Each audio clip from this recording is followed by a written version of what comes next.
प्रिय विद्यार्थियों, आज हम एमिनो अम्लों के त्रिविम रसायन तथा एमिनो अम्लों के बनाने की विधियों के बारे में अध्ययन करेंगे। सर्वप्रथम एमिनो अम्लों का त्रिविम रसायन। साधारणतया सभी एमिनो अम्लों में एमिनो समूह अल्फा स्थिति पर होने के कारण वे सभी अल्फा एमिनो अम्ल होते हैं तथा प्राकृतिक स्रोतों से प्राप्त होते हैं। ग्लाइसिन के अलावा सभी अल्फा एमिनो अम्लों में अल्फा कार्बन किरल केंद्र यानी किरल सेंटर युक्त होने के कारण प्रकाशिक सक्रिय होते हैं यानी ऑप्टिकली एक्टिव होते हैं और प्रकाशीय समावयवता दर्शाते हैं।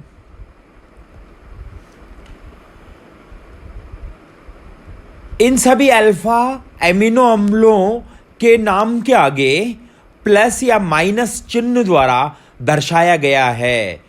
अब यहाँ प्लस का मतलब डेक्स्ट्रोरोटेटरी यानी वो समतल ध्रुवित प्रकाश के तल को दक्षिण दिशा में राइट हैंड साइड में घुमाता है, जबकि माइनस चिन्ह का मतलब है कि वो लीवो रोटेटरी अर्थात वाम ध्रुवण घूर्णक यानी समतल ध्रुवित प्रकाश के तल को बाईं ओर घुमाता है।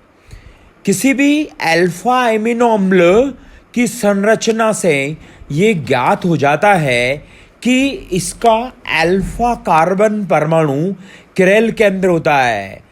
प्रकाशिक स्रोतों से प्राप्त सभी अल्फा एमिनो अम्ल अल्फा कार्बन पर कैपिटल एल यानी एल विन्यास में रहते हैं तथा इनका अपेक्षिक विन्यास यानी रिलेटिव कॉन्फ़िगरेशन एल ग्लिसरल्डिहाइड के समतुल्य होता है। जैसे एल ग्लिसरल्डिहाइड के इस सूत्र में अल्फा कार्बन पर OH बाईं ओर है, इसलिए ये इसका विन्यास एल ग्लिसरल्डिहाइड। अब एलानिन में यदि इस एल ग्लिसरल्डिहाइड के सापेक्ष NH2 समूह बाईं ओर है तो ये एल एलानिन कहलाएगा और इसको शॉर्ट रूप में एल एला लिखते हैं। इसी तरह से वेलिन में NH2 समूह बाईं ओर है तो ये एल वेलिन होगी और इसको संक्षिप्त में एल वेल से लिखते हैं।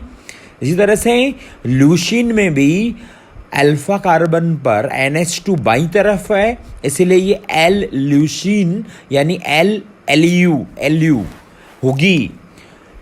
फिशर प्रक्षेपण सूत्र में किरल कार्बन के अगर दाईं तरफ NH2 समूह स्थित हो तो उसे डी विन्यास और अगर बाईं तरफ हो तो उसे एल विन्यास कहते हैं।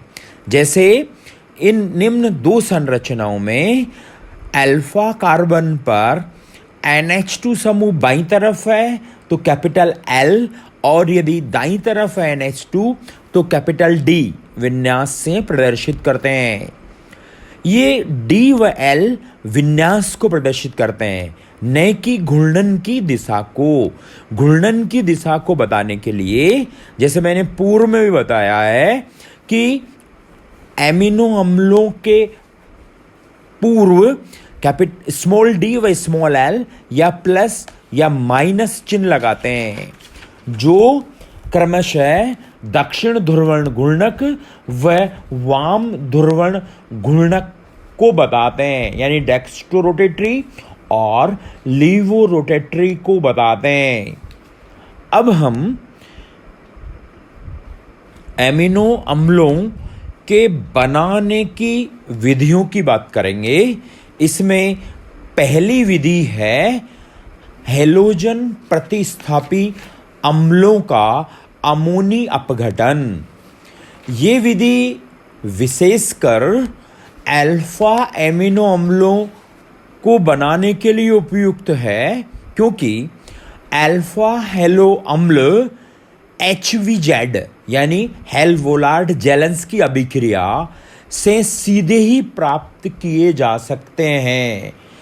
जैसे इस निम्न जो इसमें एक अभिक्रिया बताई गई है, इसमें यदि RCH2COOH यानी कार्बोक्सिलिक अम्ल का हेलोजन के साथ HVZ अभिक्रिया कराई जाए तो इससे अल्फा हेलो अम्ल प्राप्त होता है। अब इस अल्फा हेलो अम्ल की क्रिया अमोनिया के साथ कराई जाए तो इससे अल्फा एमिनो अम्ल प्राप्त हो जाता है। दूसरा जो मेथड है वह है स्ट्रेकर संश्लेषण। एल्डिहाइड व कीटोनों की अभिक्रिया अमोनिया और हाइड्रोजन साइनाइड यानी HCN से करवाने पर एमिनो साइनाइड प्राप्त होता है, जिसके जल अपघटन द्वारा अल्फा एमिनो अम्ल प्राप्त होते हैं। इस अभिक्रिया को स्ट्रेकर संश्लेषण कहते हैं। जैसे निम्न अभिक्रिया में कार्बोनिल यौगिक अमोनिया यानी NH3 और हाइड्रोजन साइनाइड HCN से अभिक्रिया करके एमिनो एल्केन नाइट्राइल बनाते हैं, जिनके जल अपघटन से एमिनो अम्ल बनते हैं।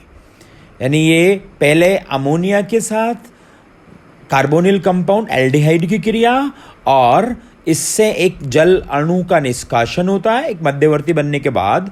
तो उस जल अणु के निष्कासन से C और N के बीच में डबल बॉन्ड आ जाता है, यानी C डबल बॉन्ड NH, इसको एल्डामिन कहते हैं, जो HCN से अभिक्रिया करके इसका जो डबल बॉन्ड है ये टूट जाता है, HCN का H और CN जुड़ जाता है और इसका जल अपघटन कराएं तो इससे अल्फा एमिनो अम्ल बनते हैं। अगली जो अभिक्रिया है एमिनो अम्लों के बनाने की वह है कूप संश्लेषण।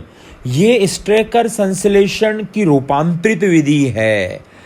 इस विधि में अल्फा कीटोनिक अम्ल पर अमोनिया की क्रिया द्वारा जो अल्फा एल्डिमिनो कार्बोक्सिलिक अम्ल बनता है, इस अल्फा एल्डिमिनो कार्बोक्सिलिक अम्ल का उत्प्रेरकीय हाइड्रोजनीकरण यानी उत्प्रेरक पैलेडियम की उपस्थिति में हाइड्रोजन के साथ क्रिया कराएं तो इससे अल्फा एमिनो अम्ल बनते हैं।